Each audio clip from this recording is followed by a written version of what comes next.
The camera would pan out to show the dimly lit and empty teacher's lounge, with only the sound of a clock ticking in the background. Chabashida-se, a serious-looking woman with glasses, sat across from Gaster, a mysterious and reserved figure with his trademark hood pulled over his head. "Good morning, Miss Chabashida," Gaster replied in a low voice. "What can I do for you?" Chabashida cleared her throat before getting to the point. "I've noticed that you've been spending a lot of time with some of the students outside of regular school hours. Could you please explain the nature of your interactions with them?" Gaster paused for a moment, seeming to weigh his words carefully. "I simply enjoy spending time with them and discussing various subjects of interest. They are an intelligent and engaging group of young people." Chabashida raised an eyebrow skeptically. "And what do you discuss with them?" Gaster's face remained unreadably behind his hood. "A wide range of topics, from science and mathematics to philosophy and the nature of reality itself." Chabashida leaned back in her chair, clearly not satisfied with the answer. "Well, I'll be keeping a close eye on this situation. I don't want any inappropriate behavior happening under my watch." Gaster nodded solemnly. "I understand completely, Mrs. Chabashida.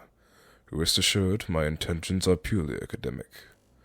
The air in the teacher's lounge was still, punctuated only by the sound of a ticking clock on the wall. Chabashida and Sei sat across from each other at a desk. The only two people in the room. Sei broke the silence with a greeting to Gaster, who immediately requested to be called by his first name. Chabashida Sei's expression turned to serious as she spoke again. "But we both know that's not all what I brought you here to talk about." Her eyes locked into Gaster's, waiting for a response. Gaster remained calm and collected, his gaze steady as he waited the reason for their meeting. Sei took a deep breath before continuing.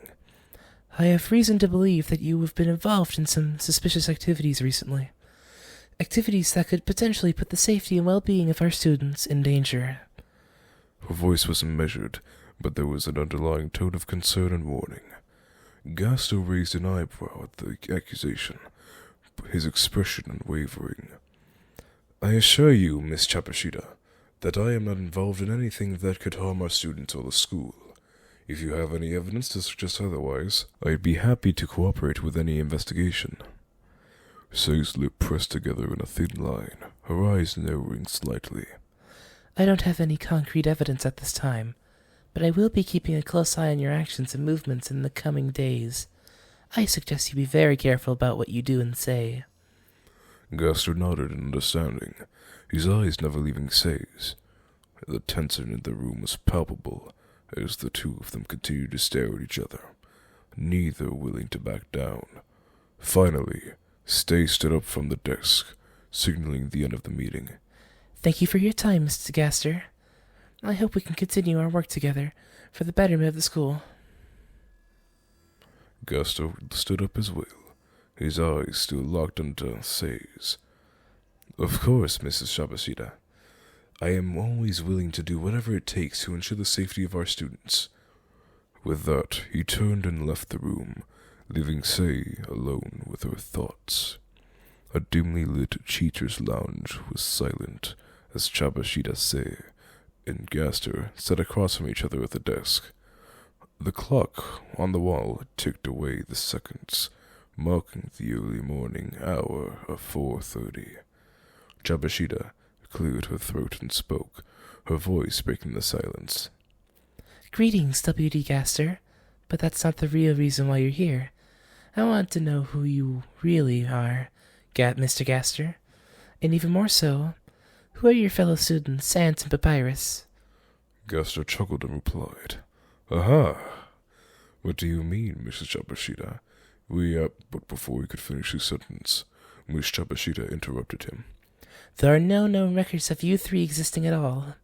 It's as if you just popped into existence out of nowhere." Gaster's expression turned serious, and he gazed at Chabashida with a deep intensity. He said nothing, allowing the weight of her words to sink in. Chabashida said, "There are no records of your existence, Mr. Gaster. It's as if you and your two companions, Santa Papyrus, just appeared out of thin air. No birth certificates, no school records, no IDs. Gaster's expression remained stoic, but a flicker of something flashed in his eyes. That is not uncommon for those who are different, he replied cryptically. But I assure you, Miss Chabashida, we are just like any other students here. Chabashida frowned, unconvinced. I find that hard to believe, especially given the rumors that surround you and your friends. Some say you have strange powers, that you can bend the rules of reality itself.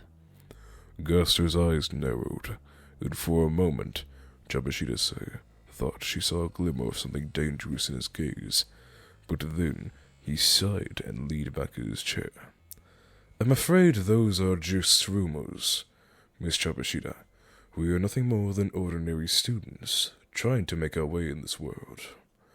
Chabashida took a deep breath before asking, Are you three possibly illegal immigrants?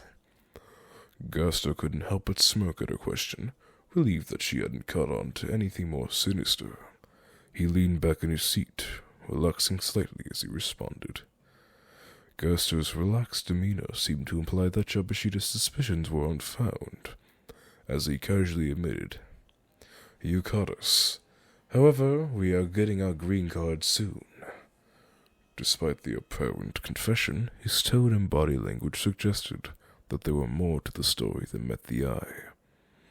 Chabashida contemplated the situation for a moment before giving a response. I understand, she said calmly, her tone suggesting she was not bothered by the revelation. I won't report you to the school board. Times are tough out there, and I believe in giving people a chance. If the three of you are able to gain admission into the school, then you have my promise that you'll be treated fairly and given the same opportunities as everyone else. Gaster's smile widened into a grateful expression, and he stood up from his seat, nodding appreciatively. We are deeply grateful for your understanding, Miss Chabashida, he said, his tone conveying his relief at the positive outcome. As he walked away, Gaster turned around and said with a smile, I'll be taking my leave now. Take care, Miss Chabashida. With a nod, he walked out of the room, feeling relieved that the conversation had gone smoothly. Sometime later, Gaster's fingers moved deftly across the phone screen as he typed out a message. He paused for a moment, rereading what he had written before finally hitting send. He then switched to the call app and dialed a number. As he waited for the other person to pick up, he couldn't help but feel a sense of nervousness creeping up on him. This was a big step, and he didn't want to mess it up. Finally, the call was answered, and a voice on the other end said, Hello? Gaster took a deep breath before speaking. Hey, it's me. I just want to talk to you about something important. The conversation continued, with Gaster explaining the situation and seeking advice from the person at the other end of the line. He listened intently to their words, considering each suggestion carefully. As the call ended, Gaster felt a weight lifted off his shoulders. He had a plan now, and he was determined to see it through. It's W.D. Gaster, Your Highness. I see. Is the plan ready?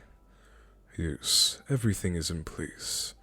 The preparations have been made, and the team is ready to carry out the mission. Excellent. The success of this operation is of utmost importance. I trust that you and your team will carry out the mission with the highest level of discretion. Of course, Your Highness. We understand the gravity of the situation, and we will execute the plan accordingly. Very well. Keep me updated on the progress. Will do, Your Highness. The operation will begin shortly. With that, Gaster ended the call and made his way to meet up with his team, ready to carry out the important missions ahead of them. However, we will need a week. Then everything you could ever desire will be yours. A week? That's longer than we agreed upon. You know the consequences of failing to deliver on time. Yes, I'm aware. But trust me, this extra time will ensure that we deliver nothing short of perfection. Very well. but don't disappoint me. The stakes are too high for us to fail. Understood, Your Highness. You have my word that everything will go according to plan. Good. I'll be waiting for your call in a week's time. You won't forget it. Goodbye, Your Highness. Gaster hangs up the phone and sighs, feeling the weight of the task ahead. He knows that the consequences of failure are dire, but he is determined to see the plan through to the end. Sometime later, Sora sighed in frustration as he tossed a pile of papers onto the floor. This doesn't make any sense, Shiro. Why can't we remember anything about our past? Shiro shook her head, her purple hair falling over her eyes. I don't know, Sora. We have to keep searching for answers. Sora nodded in agreement and began to rummage through another box. Suddenly his hand brushed against something hard and metallic. He pulled it out and gasped as he realized what it was. Sans knocked on the door with a grin on his face, waiting for someone to answer. "Knock, knock," he called out, playfully teasing whoever was on the other side. Who's there? Boo. Boo-hoo. Don't cry, Sora. It was just a joke. Sora and Shiro looked at each other, cringing at that joke. Sans grinned mischievously, enjoying their reaction. "Come on, guys, it's funny." He chuckled. Shiro shook her head. Sorry, Sans, but we're not in the mood for jokes right now. We're trying to figure out our past, and it's not going well. Sans' expression turned serious. "I understand. Is there anything I'd do to help?" Sora thought for a moment. Actually, there might be. Do you know anyone who's good at hacking into systems? Sans raised an eyebrow. "What kind of systems are we talking about?" Sora hesitated, unsure if he could trust Sans with the truth. But something about the skeleton's like-fashion human easygoing nature put him at ease. We need to access some classified information, he said finally. But we don't have the skills to do it ourselves. Sora opened the door to see Sans with the teacher. Sora looked surprised to see Sans standing there with a teacher. He wondered what was going on and why Sans had brought a teacher with him. Sans, what's going on? Who is this? Sora asked, looking at the teacher. The teacher, a middle-aged woman with short, curly hair and a stern expression, spoke up. Hello, Sora. My name is Miss Yamamoto. I am the guidance counselor at the school.